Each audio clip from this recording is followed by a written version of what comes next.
Hello, everyone. Thank you for joining us today for this very important topic, the mental health impact on veterans living with kidney disease. My name is Mike Spigler, and I am the Vice President of Patient Support and Education for the American Kidney Fund. I'll serve as your moderator for today's session. The physical effects of kidney disease are generally well known, but not enough conversation happens around the mental health consequences of living with chronic kidney disease. Today, we're taking a small step towards changing that. Last year, AKF hosted a Veterans Day webinar, which featured 3 veteran panelists who had been through the kidney transplant process. In that webinar, which you can find on the AKF YouTube page, those amazing veterans shared their stories, highlighting how their mental health was impacted during their journeys, and emphasizing the importance of camaraderie through their experiences. As a follow-up to that panel, today's speakers will discuss the common mental health challenges veterans with kidney disease may experience, unmet social needs impacting access to care, and resources that can ease challenges during transplant and dialysis care. This webinar is brought to you by the partnership between the American Kidney Fund and the U.S. Department of Veterans Affairs, the VA, and the Veterans Health Administration, VHA, to promote the health and wellness of our veteran heroes. In 2020, AKF and the VHA entered into a formal national partnership that was aimed at the shared objective to increase awareness of kidney disease among U.S. veterans and to support veterans who have been diagnosed with kidney disease. Now, without further ado, I'd like to introduce today's panelists. First is Dr. Angela Giles. Dr. Giles has over 26 years of experience as a licensed clinical social worker, including 17 years of practice in the VA. She is a workflow coordinator and a behavioral health consultant for the El Paso healthcare system.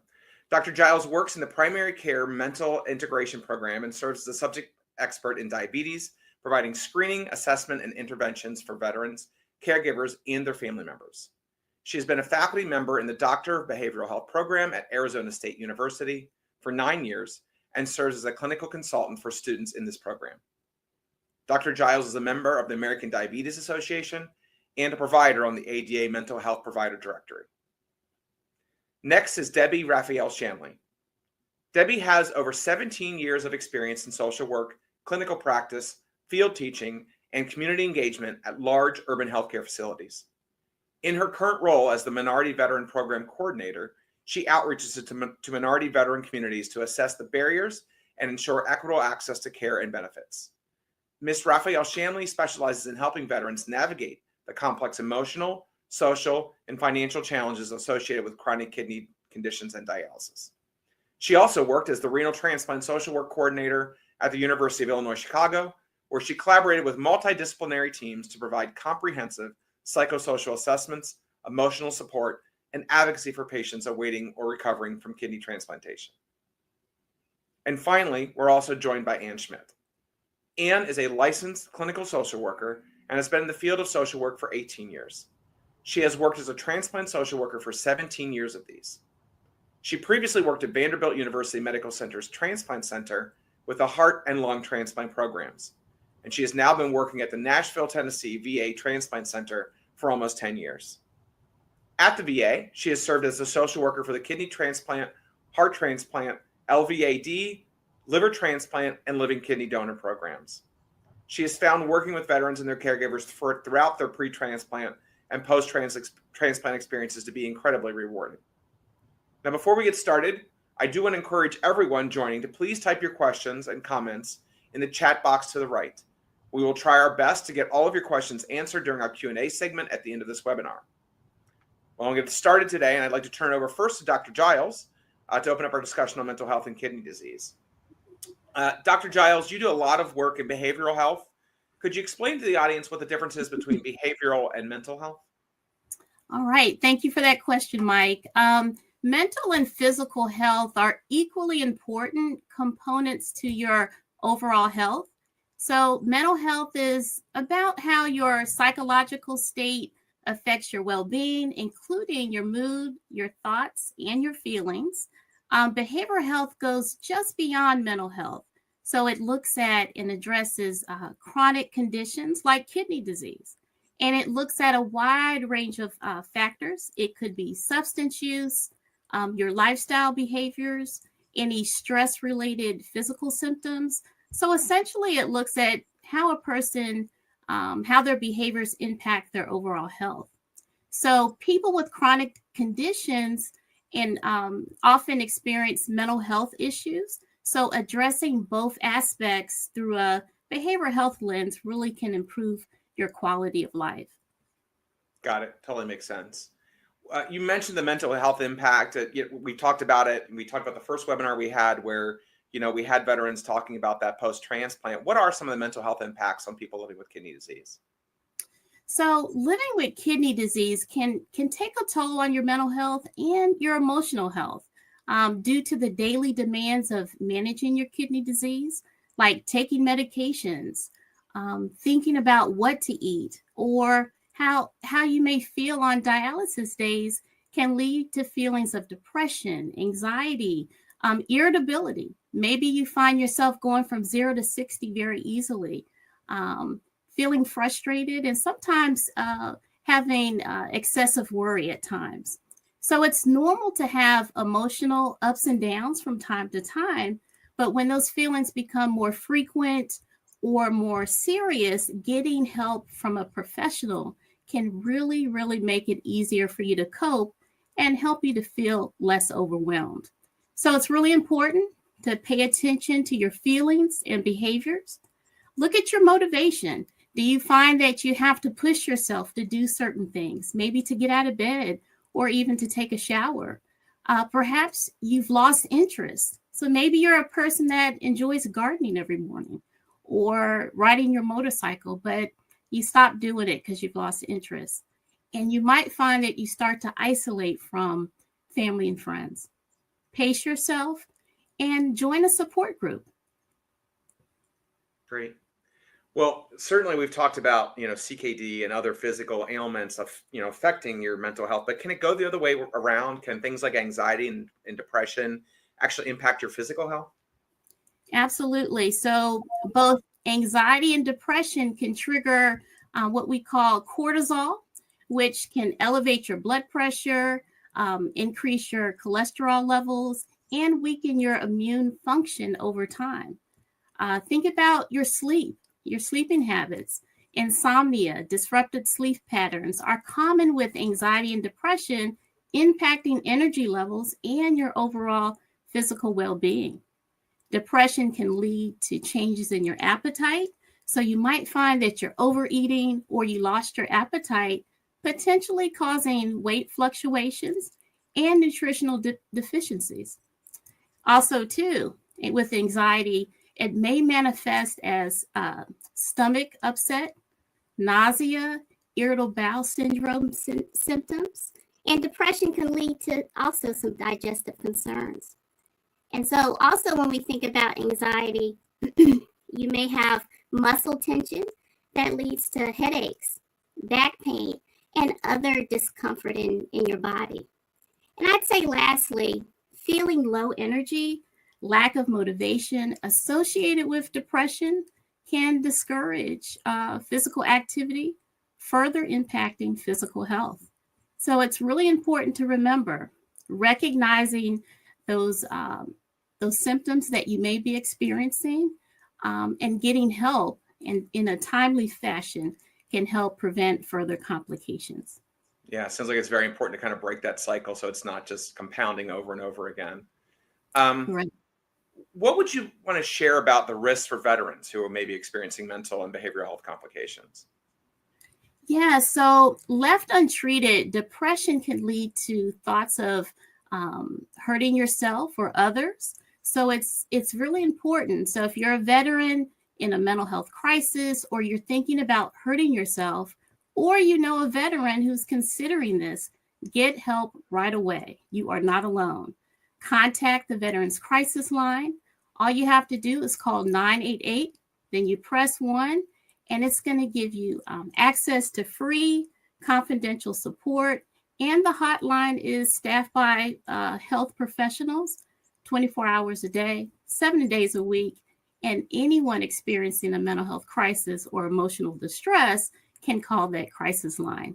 And you can take some additional actions. You can call 911, go to your nearest emergency room. But please, please get help. Yeah, it's so important to have an outlet to someone to talk to that understands, that can help. So that's great that that resource is there. You've been working at the VA for a while. You've seen challenges that patients have accessing healthcare. What are some of the barriers that you've observed around veterans accessing mental health care? So when you talk about barriers, we call those social drivers of health. So those are those factors that can make it difficult for patients to access healthcare. The social driver I want to focus on today is geography. It can have an impact on your access to healthcare, especially if you live in a rural area. So the great thing, VA has really pioneered a number of telehealth initiatives that have successfully connected veterans to mental health services, which has been wonderful. And when I say telehealth, it includes telephone, internet, video conferencing, email, and text messaging. So thinking about these technologies, they're very important, of course, for those veterans living in rural areas, but also for those veterans who may be homebound due to illness or disability. Great, thank you very much. I know that you mentioned some, crisis resources, which I know the team has dropped in the chat as well. But what about kind of those maintenance resources, those self-care resources that can help patients, or tools? Could you talk about what you share with your patients to help with that? Absolutely. So there are three major resources that I like to provide patients. The first one would be smartphone mobile applications for veterans. So there are more tools than ever before to really support your mental health. Patients can now complement their care with mental health apps. It can help manage stress, manage any depressive symptoms, anxiety, and you can learn mindfulness skills that help with relaxation. The next resource that I like to give patients is what we call the Veterans Training Online Self-Portal. So it really helps you overcome everyday challenges. The great thing is that the courses are free. It's available 24 hours, 7 days a week, and it's 100% confidential. So it helps you with challenges related to sleep. You can set your own sleep schedule. You can make some modification to your sleep behaviors, and you can even start a sleep diary.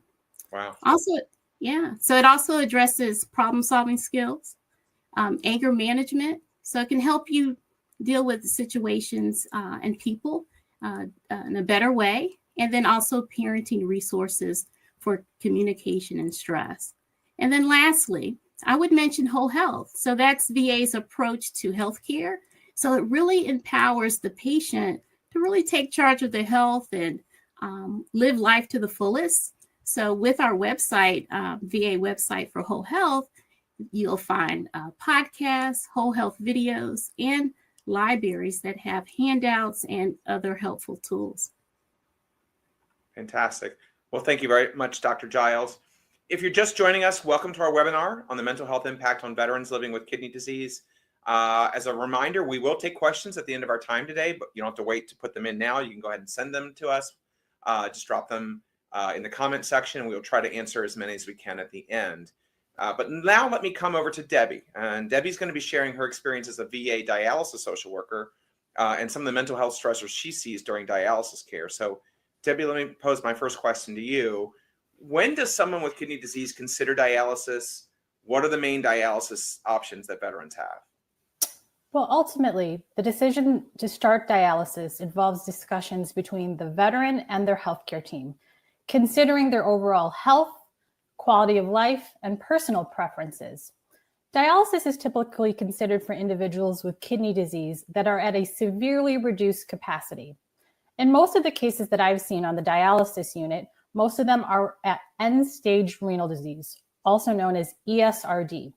This is when kidney function declines to the point where waste products and fluids build up in the body and can cause health complications. Dialysis is a treatment option that artificially removes waste products, excess fluids, and electrolytes from the body when the kidneys aren't able to perform these functions effectively. So There can be times when there is a need for acute kidney dialysis, such as fluid overload, electrolyte imbalance, and other health complications. So what are the main dialysis options, you ask? Well, there's in-center hemodialysis, which involves going to a center 3 times per week for anywhere from 3 to 5 hours. This involves diverting the blood from an access site, a catheter or fistula from the body, into a machine that will filter out waste products before returning it back to the body. The hemodialysis center really operates on what they call a shift and chair time.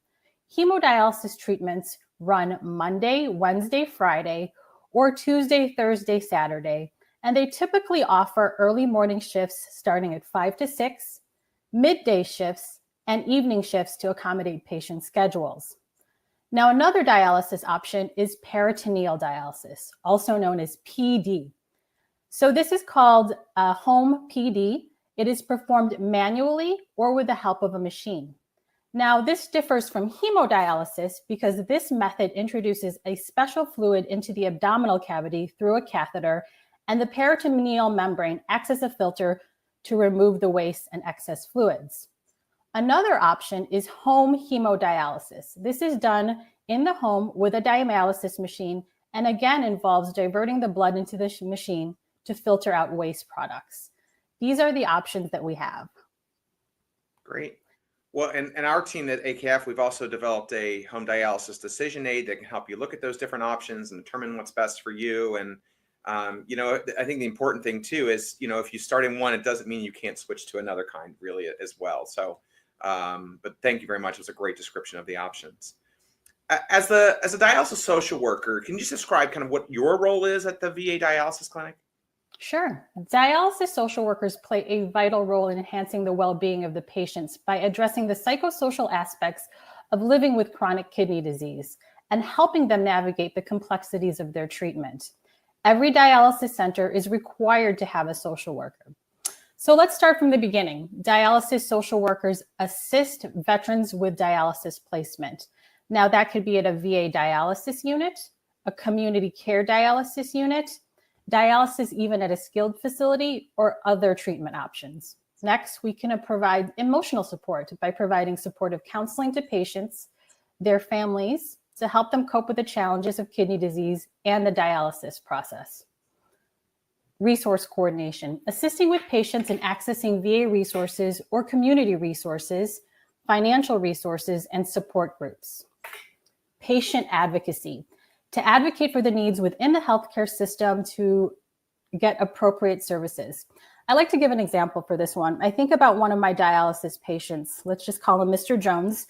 Mr. Jones started dialysis and he really enjoyed being on the Monday, Wednesday, Friday shift. He liked to be there at the 5 a.m. shift time because it gave him a sense of structure, a sense of purpose, a sense of schedule.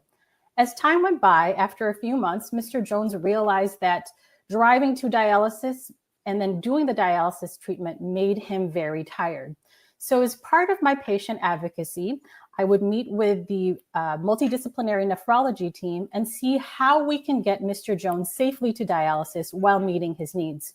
We came up with this idea that Mr. Jones's wife works until 2 o'clock. So as an advocate, I helped to move Mr. Jones to a 2 o'clock chair time so that his wife could drive him. This is an example of patient advocacy. Education. Continued education for patients and families about treatment options and the importance of adhering to medical advice. And lastly, I like to leave this one for last because I think a lot of people don't realize that part of being on dialysis, you can also travel. It doesn't mean that you have to stay at your home dialysis unit. At the VA dialysis unit, we can make referrals for transient or travel dialysis. I have a lot of veterans who are snowbirds or like to visit their family or try to get out of the cold weather in Chicago. So what I would do as a dialysis social worker is help them find a safe place to dialyze, whether it's at a VA or at a community care option, to send them there while they are on vacation and receive dialysis. We work with the medical team at the receiving facility to make sure it's a seamless handoff. Another example I like from a VA perspective is I had a veteran who was enrolled in the foreign medical program. We were able to get him to receive dialysis out of the country. So those are some of the examples of my role as a dialysis social worker at a VA dialysis unit. That's a lot. I mean, you guys are really kind of like the quarterback of care for these patients, and it's really important work that you do. And just listening to all that, it's no wonder that social work is always listed as one of the most stressful jobs. You have so many things that you're doing that are important for patients. So thank you for what you do. Could you talk a little bit about, you heard Dr. Giles talk a little bit about broadly some of the mental health challenges of kidney disease. What about specifically in dialysis? What are some of the mental health challenges you see for dialysis patients? Well, dialysis really faces a wide variety of mental health challenges due to the physical, emotional, and lifestyle impacts of end-stage renal disease. Imagine someone going to in-center dialysis and having to spend about 15 to 20 hours a week getting to and from treatment and understanding some of the dietary restrictions. So some of the things that I see working from a dialysis perspective is feelings of loss. Dialysis patients really may experience grief related to the loss of their previous health, lifestyle, or independence. Adjustment disorders, coping with the chronic nature of kidney disease and lifestyle changes required to adjusting can lead to emotional distress. Fear of complications. The fear of complications sometimes happen because of risk of infections or problems with the access site. And this can lead to increased anxiety and stress. Isolation. Sometimes patients feel isolated from their friends and family, particularly if they're unable to participate in social activities due to their treatment schedule. Stress. Well, the demands of the regular dialysis session, as I said, three times a week, 3 to 5 hours, can cause significant impact and stress on a veteran's outlook. Body image issues. Whether it's peritoneal dialysis or hemodialysis, a catheter or fistula will have to be placed in your body. Some people feel self-conscious about this, which can cause stress. Additionally, sometimes people gain weight when they're not adhering to their diet, and this can cause body image issues. And of course, concerns over anxiety and depression with all of the demands that dialysis has. That is a lot to deal with, and I know that body image issue is something. There's a patient group in Brooklyn that I love, and each year they have a patient conference. They do like a fashion show where they show off, their access point just to try to like destigmatize that a little bit, and it's really great. So I'm really glad you brought that up as well. What are some common resources that you share for those that are experiencing challenges related to the dialysis? Well, we talked about this a little bit earlier about the VA being such a large healthcare system. When I think about resources, I use this as an opportunity to remind people about the VHA PACT model of care. So this is a patient-driven, proactive, and personalized team to help veterans with their barriers and to enhance the quality of life. P is for patient, A is for aligned, C is for care, and T is for team. It's a partnership between you and your healthcare team to help you meet your individual healthcare goals. This healthcare team consists of a primary care provider, a nurse, a social worker, and medical support staff. You are at the center of this team, but it also includes your family members, caregivers, or other supports. So with that in mind, when I think about a dialysis patient, I think about this PACT model, and I also think about the multidisciplinary team model that's on the dialysis unit. You have a multidisciplinary team of a nephrologist, your dialysis nurse, your dialysis social worker, your renal dietitian, and your dialysis technician. So the most important resource I remind people is to remind them about this, all these people here to help you. Communicate with your PAC team and your dialysis multidisciplinary team to access the resources you need. And the VA can offer things, if eligible, from beneficiary travel, homemaker services, home care, primary mental health services, caregiver support, and other community resources. So when I think about resources, I really make sure to remind people the number of people and the multidisciplinary teams that they have working for them, and to outreach to them so they can access the many resources that the VA has to offer. Great. Well, thank you very much, Debbie. A reminder for everyone, if you have questions, we'll have plenty of time at the end. You can drop those in the chat and we'll answer them. But now let me turn over to Anne. Ann, you are a VA transplant social worker. And for those who may be listening to this who have kidney disease or a loved one with kidney disease and you're just learning about transplant, I'd love if you could talk to them a little bit about the process, starting with first, at what point are people referred to transplant? And it is very much a process, yeah. So the transplant process really begins at the VA by the veteran's home VA completing a packet to be submitted to VA central office. So usually the veteran's specialty provider, which is often the kidney doctor, at the home VA determines transplant is a potential treatment and begins required medical testing and psychosocial evaluations. And once all this testing and assessments are completed, it's all submitted in a packet to a VA transplant center. And this can be submitted for consideration for transplant at a VA transplant center or a VA community care for transplant within the community.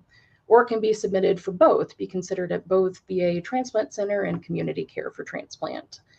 So a VA transplant center will review this packet, determine if the veteran is a potential candidate for further evaluation at a VA transplant center or a non-VA transplant center under VA community care. And the decision for a veteran to be listed is made by the transplant center after a more thorough evaluation. So this includes testing and assessment by many different specialties. So a surgical assessment, medical, psychosocial assessment, and then if appropriate, the veteran will be approved and listed for transplant through UNOS, which is the National Transplant Waitlist. Veterans do have an option of being waitlisted at 2 different VA transplant centers, or 1 VA transplant center and 1 VA community care transplant center. So it's important to talk to your home VA kidney doctors about what transplant centers might be good options for you. So this could be based on medical need or specialty care that you might need to look at a very specific transplant center that has a specialty care for that. Or you might want to consider, where's your social support the greatest? Where do your caregivers live? Is there a center near you that would be a good option for you? So there are 10 VA transplant centers around the country that support kidney transplant. Many are part of teaching universities, medical centers. So for example, the Nashville VA Transplant Center is part of Vanderbilt University Medical Center's transplant program. So 38 of our veterans had kidney transplants at Vanderbilt this year. So there's a lot of different ways that you can learn more about VA transplant centers and really any transplant center around the country. There's a lot of public data that you and your doctor can review and discuss. And a good way to learn more about that is through the Scientific Registry of Transplant Recipients. So this is SRTR, and it analyzes reported data from the Transplant Procurement and Transplant Network. And it's all reported data about transplant programs and organ procurement organizations all around the country. So every program has to publish their transplant outcomes and statistics. So that's a really good website for SRTR to just learn about any program you might be interested. What are their outcomes?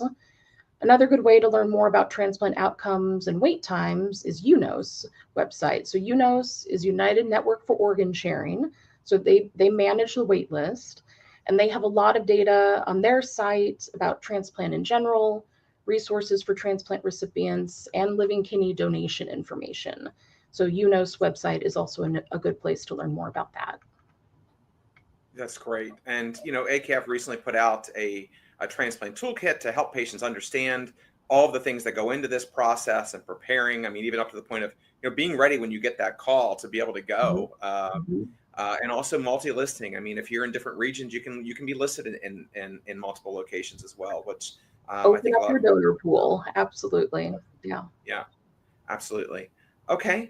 I wonder also, you know, specifically for veterans, you know, what are some of the transplant options? Transplant options for, so, you know, it really is, you know, a good conversation to kind of have within, you know, with your doctor to try to figure out, you know, which option is best for you. Is it best to think about going through the VA? Is it best to think about going through community care? Is it best to think about dual listing? Is it best to kind of focus on listing at one center? So I think that's a good conversation to kind of have ongoing with your provider and with the transplant centers. And I think most transplant centers, they'll be really honest with people about, you know, their recommendations of, do they recommend dual listing? Or do they recommend that you go to a center that has a different specialty maybe than theirs for kind of whatever you might be needing? Great. And I assume you all also help with, living donor transplants as well. So not just deceased donors as well, but the living donors. Yes, I do. So yeah, and that, for anyone that might be interested in, kind of finding out more about kind of the first part of that is to be active on a wait list at a transplant center. So, that's kind of the first step for you to be active on a wait list for a transplant center. And then that center, if you have an identified potential living donor, will do a very similar assessment to the one that you had gone through to see if your potential living donor would be a good match for you for living donation. And that benefit would be, covered under your VA benefit, regardless of that person's, insurance coverage. All of that assessment, the surgery, the care for a potential living donor would go under the recipient's care. Got it. And so you talked a little bit about, your work kind of in the preparing for that. What about, as the transplant's happening after transplant, what does the transplant social worker do, in those two stages? Yeah. So really, it kind of does start with that evaluation of us really, trying to get to know people during the evaluation. And, for our psychosocial assessment is a big part of that. And it's something where, we do want a good continuity of care. We want to get to know people. We want to try and identify potential barriers, for going forward with transplant. So some of that, would be us already having an established relationship, learning about, kind of what's their plan for their caregiver team, who's going to be the person helping them out. Is that person working? Does that person have a lot of other responsibilities? Kind of, what arrangements, need to kind of be prepared for that. Is the veteran still working themselves? Have they explored disability, service connection? Is the caregiver still working? Does that person have FMLA? Do they have paid leave? So, kind of pre-transplant, we want to go ahead and have a good understanding of what the anticipated plan will be for caregivers, employment, financial plan, a good mental health history, so we can kind of, again, be proactive for all those things, a good understanding of any substance use history, so we can kind of work on goals for that, help with referrals for like smoking cessation, rehab programs, good understanding of how prepared are they for the compliance of all of this. So compliance for appointments, meds, diet, and kind of who's going to help them with that. So when it's time, for the transplant episode, we've kind of got a good rapport with people, and then we're there to sort of support them. Because really, as best as we can with all these, intentions and plans, life is going to happen and we don't know when the transplant's going to be. So it is something that, even though we've made all these plans, the plans might change, and that's okay. So, kind of part of the social work role during the transplant episode is to just kind of be there, be available for our veterans, for their caregivers, as things are kind of changing. You might need to swap your caregiver. You might need to have your backup caregiver help you out. You might have unanticipated financial changes, work changes. Maybe, your caregiver thought for sure that they would have enough banked leave, and now that's maybe changed because of pre-transplant illness. So the plan is kind of always changing. So a big part of our job is to kind of work with that. Also relationship issues. You're going to be away from home probably for at least a month at wherever the transplant center is. So that can be incredibly stressful. Kind of support for ongoing avoidance of substances, managing, anxiety, depression, mood swings, and also kind of helping people navigate VA transplant benefits. So part of the VA transplant benefit, regardless of your service connection, would be travel and lodging. So travel to and from the transplant center, the VA transplant center, for our recipients and their caregivers. So helping kind of make sure that that travel's going well, local lodging while people are here, for their transplant. Most VA centers contract with local hotels that are covered by the VA for people to stay locally if medically required for their transplant for, a month or more. It's really however as long is required. So kind of helping with that. And then long term, this really is a good continuity of care for like a healthcare model for transplant. We really do follow people lifelong. So, kind of staying with people as they're navigating this post-transplant, kind of world. People are always going to be high risk for rejection and infection. They're going to have frequent follow-ups. For most of our kidney patients, they're going to have follow-ups every 3 months the first year, and then annually. So, that is still a big commitment lifelong for veterans and caregivers, especially if you're thinking about trying to return to work, your caregiver returning to work, kind of are you navigating returning to your own independence, taking ownership of your care again? Because for a period of time, people are definitely going to need help with managing their transplant, but then we want people to be, back to managing it for themselves again. Also, too, there's always that potential of a rejection. Sometimes people have to have a second transplant, so kind of helping people with that part of it. And a lot of people are very interested in, are they able to reach out to the donor family? And you can. So that's another big part of the social work role, of helping people write a letter to the donor's family, kind of opening that door for communication, potentially, having much more interaction with them. And that can be a very, emotional process. So working with families and our recipients for that. Right. Are there any specific resources that you commonly share, to help individuals navigating all those things you just talked about, even after the transplant? I think a lot of people think, okay, I've gotten the transplant and, it's a magic cure. And we always say it is great. It is probably the best treatment for kidney disease, but it is still a treatment. It is not a cure. So, what are some of the resources that you share for the folks? I think that's a really good way to focus on it of, this is a treatment. So just like, people have learned over a long time of how to handle, their kidney disease, now people are going to have to learn how to manage their transplant. So it is suddenly like, kind of managing this whole new set of needs. And it's, some of these things are very similar to, what you've managed before, but it's just new pieces of information. So I think, kind of like what our other two speakers had focused on of, your home VA is going to have a lot to offer you for local mental health services, peer support groups. A lot of people have talked about whole health, and I feel like that's something that most of my veterans are really interested in. I've had one of my veterans and his wife, they took a cooking class together with whole health to kind of focus on good nutrition afterwards. I've got a veteran starting art therapy next week. I have a veteran, he's been part of the music therapy program for a year. He has a guitar, he's getting quite good. So it is, definitely a lot of options within the VA. Also thinking about return to work too. So return to work programs within the VA. We've also got, very specific transplant support groups, just kind of trying to find people with shared experiences that, might be able to offer support. Because like you said, people think, well, it's done, you've had the transplant, but it is a lifelong commitment and lifelong care.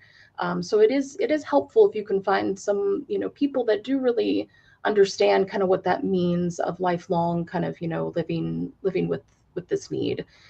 And I think also I encourage people to find ways to give back post-transplant. I have a lot of our veterans that are ambassadors for Donate Life programs.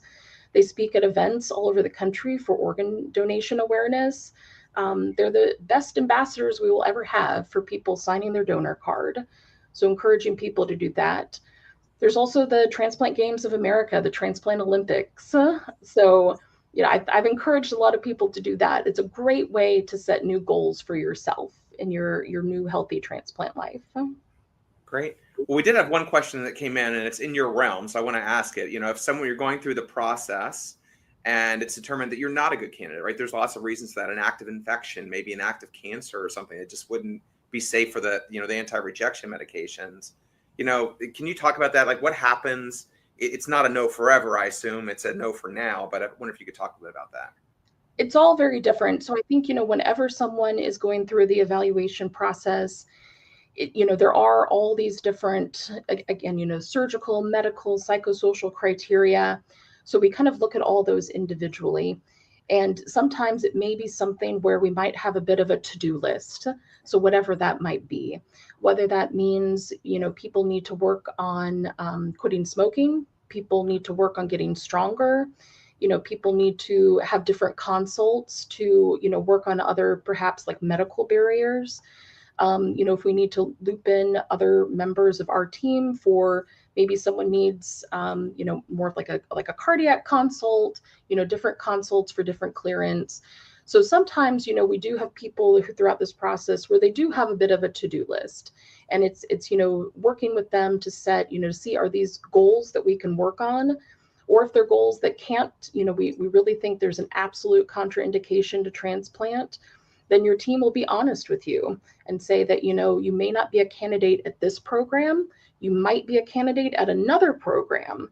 So oftentimes, if people are not a candidate at our program, we might work with them to try and help them find another center where they can be evaluated and see if that might be an option.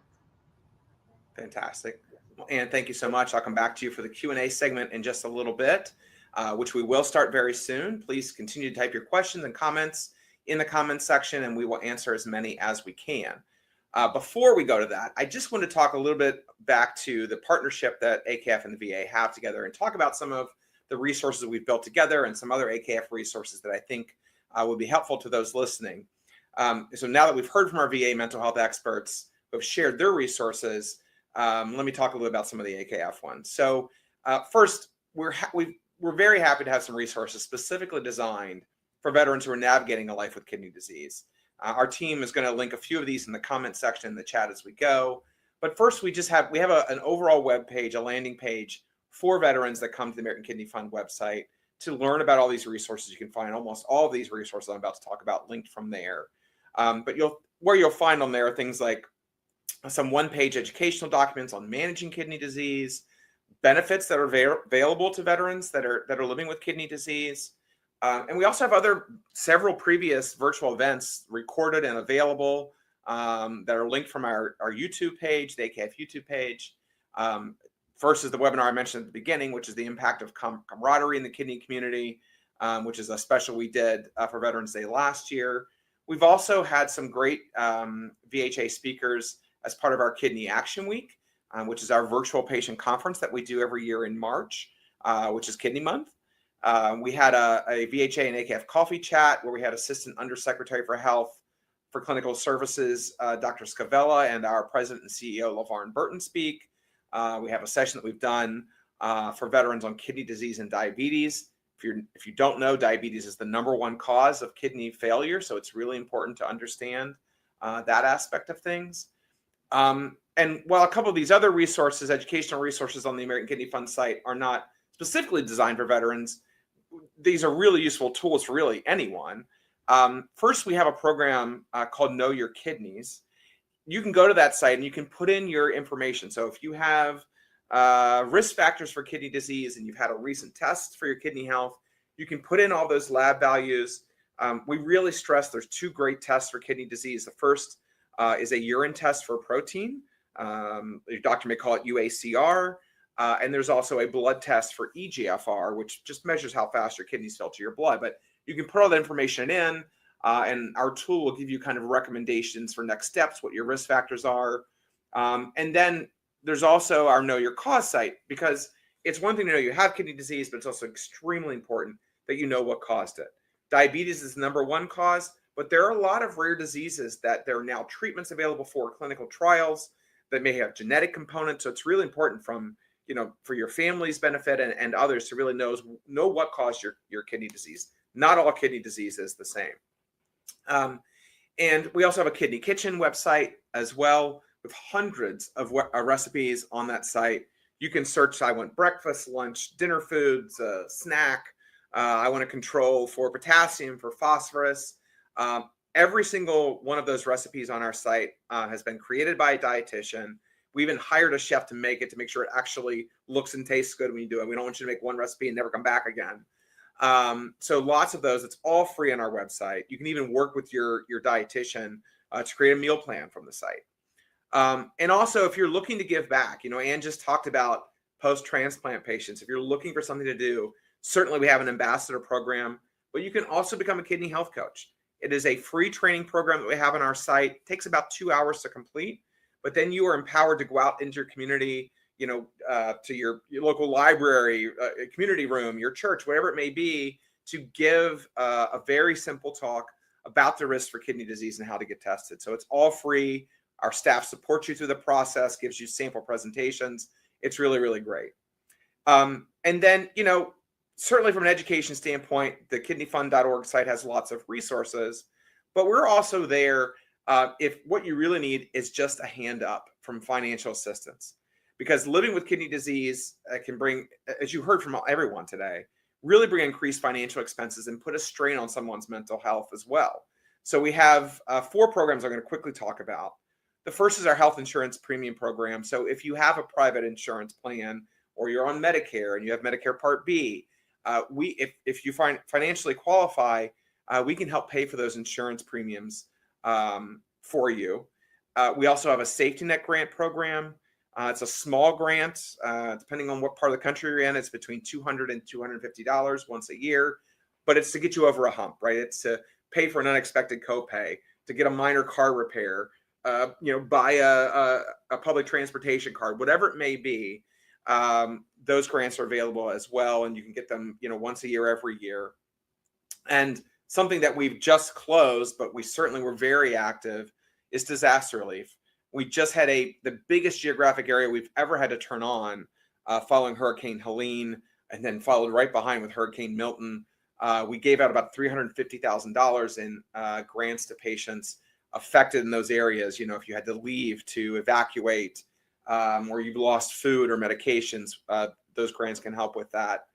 And then finally, for those of you who may be listening in Massachusetts, New York City, Washington, D.C., Maryland, or Virginia, we also have a living donor assistance fund. So if you have a living donor that has out-of-pocket expenses from missed work or travel for evaluation, we have a reimbursement program that helps with up to $2,500 to those living donors. We hope to expand it to one more area next year at a minimum, and are continuing to do that. But all of those programs, to apply for any of them, either you or a member of your healthcare team, add one more thing to the list that social workers too can do that for you as well, can go to gms.kidneyfund.org, set up a profile, check your eligibility. Anything that you're eligible for will pop up. You can see and apply for. Our turnaround time is pretty quick on doing that should you qualify. So we welcome those opportunities.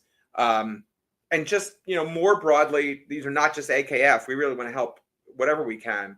The team will drop some of these links in the chat as well.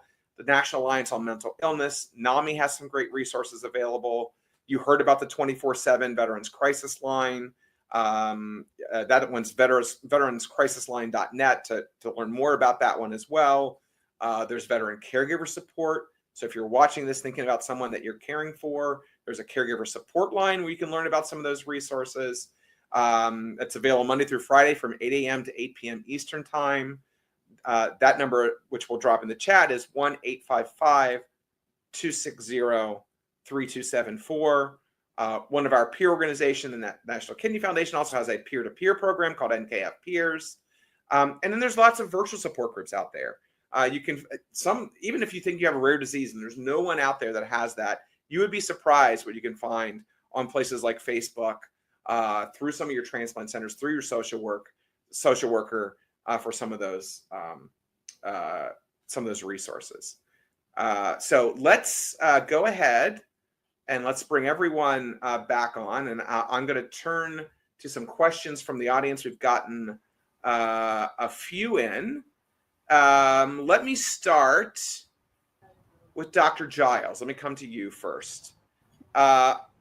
I'm a care partner and I've noticed my loved one being overwhelmed and stressed often. What are some recommendations that you can provide or resources you can share to help them manage these feelings if they're being reluctant to seek help? All right. So if someone is struggling with their feelings and is a little reluctant to seek professional help, you can try a number of things. First, I would encourage you to listen. Let the person talk about at their own pace and respect what they have to share. Be patient. So let me say that one more time. Be patient.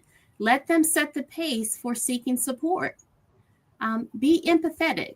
So not feeling sorry for a person, but putting yourself in their shoes, right? So letting them know that you understand that they're having a hard time. Reassurance. So let them know that you're there to help and that they're not alone. Great. Also, offering practical support. Have a time where you're not talking about chronic kidney disease. Make time for fun, relaxation. I think that's also very, very important. And you may provide feedback to that loved one about certain signs that you spot in terms of signs of stress, and help them to identify that.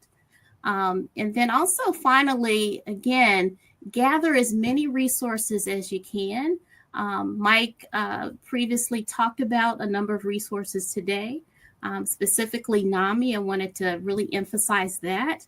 That's that National Association of Mental Illness, because it has support groups locally and nationally that can provide support. Again, the crisis line, and also the American Kidney Fund. So those are a number of tools and different ways that you could help a loved one. Fantastic. Thank you very much. Debbie, talk a little bit about your role as Minority Veterans Program Coordinator, and how does the VA tailor their approach to providing care to minority communities? Excellent question. Thank you for that. So the VA has the Center for Minority Veterans. At every VA, there is me. Role is to make sure that we are going out into these communities, providing resources, education on healthcare navigation. And myself, as a former dialysis social worker, I make sure I go to all the dialysis clinics in our area to let them know that I am a point of contact to help veterans at their dialysis center navigate the healthcare system, or at least at the VA if they have any questions. Additionally, I really just try to make sure that I'm working with a lot of the local nonprofits that work with veterans, and making sure that we are creating visibility, we're creating a presence, and we're building trust in these communities. I think sometimes a lot of people have distrust in federal healthcare organizations, but my role as a Minority Veteran Program Coordinator is to make sure that we are outreaching and we're going out and getting them the resources they need, providing points of contact. And I think most importantly, making sure that, they know how to navigate the healthcare system. The VA is very big. And, as all of my colleagues have talked about today, there are numerous resources. So learning how to navigate that, today I talked a lot about acronyms, and making sure they know what these acronyms are and how to ask the questions, how to ask for help, how to know where their clinic is. Sometimes even walking into the VA, it's a lot of stuff. And when you're not feeling well, just knowing that someone's there as a point of contact, a minority veteran point of contact, is helpful. Yeah, I've never experienced a disease state. I've worked on a couple different ones with a kidney disease, with the number of acronyms that exist. And so much so when we have new staff members start here, we give them a whole sheet on different acronyms and what they mean. So that's a really good point. Anne, a question for you. As someone who just had a transplant, I feel overwhelmed with many of the new changes. How do I know whether I'm experiencing depression or just overwhelmed with all the adjustments? Who should I contact? So that's definitely something your transplant team can help you with, especially the transplant psychologist and social worker. And I think it's something to, kind of talk about and explore more. And this is also why, during the pre-transplant phase, we get a good history of mental health. So again, we can kind of, try and work on being more prepared to manage symptoms post-transplant. Because post-transplant changes in mood can be part of the challenges of immunosuppressants. So many people have to take a medication called prednisone, which is a steroid, which can cause mood swings, increased appetite, weight gain, insomnia. So there can be a lot of different things that are going on within your body, with the meds, with stressors, all those different things. So it is something to work with your transplant team to kind of, work through that and figure out, what can we do to kind of work with you to manage some of those symptoms and make a good plan for it. Fantastic. So I think we have time to go around and just get maybe last thoughts from everyone. Dr. Giles, I'll start with you, but thinking about, for our audience, what is one message that you'd like to share with them on how to manage their mental health on top of everything else that they're managing with kidney disease? Okay, so it's important to remember that your mental health is just as important as your physical health. Don't hesitate to reach out for support from loved ones, a therapist, your healthcare team. Again, that crisis line that we spoke about earlier and actively participate and practice self-care activities that bring you joy. I think that's really important to remember. Thank you so much. Debbie, let me come to you for final thoughts next. Final thoughts. So, Dr. Giles had really summed up a lot of things, but just, I hoped when I was talking during my part, I wanted to show people how many different teams of people you have here to collaborate with, to work with, to remind them that there's that level of support within our VA healthcare system. And then lastly, just education and awareness of mental health. I think sometimes it's important for us to know that even providing education for dialysis technicians who work with dialysis patients 15 to 20 hours a week to see what the signs and symptoms are of depression, anxiety, adjustment disorder, so that they can also outreach to mental health care professionals. So those are the two important things. Mental health care is healthcare. You have a team working for you at the VA, multitude of people, and just education awareness that, mental health is very important and is really profoundly impacted when you have a chronic illness. Thank you very much, Debbie. Anne, what's your final message to the audience? I guess just to, remember, especially thinking about transplant, that, the transplant experience will be unique to you. We talk a lot about, kind of the average experience, but everybody's is going to be unique regarding, how long the wait time might be, the post-op recovery, long-term recovery. So just remember to have good support with that. And I think, it's okay to try out different kinds of support. Try going to see a therapist, try a support group, but, just try some different things to find out what's going to be helpful for you. Great. Well, I want to thank all of you. I want to thank all of you for tuning in today. I want to thank the VA for their partnership with the American Kidney Fund. It has been so beneficial for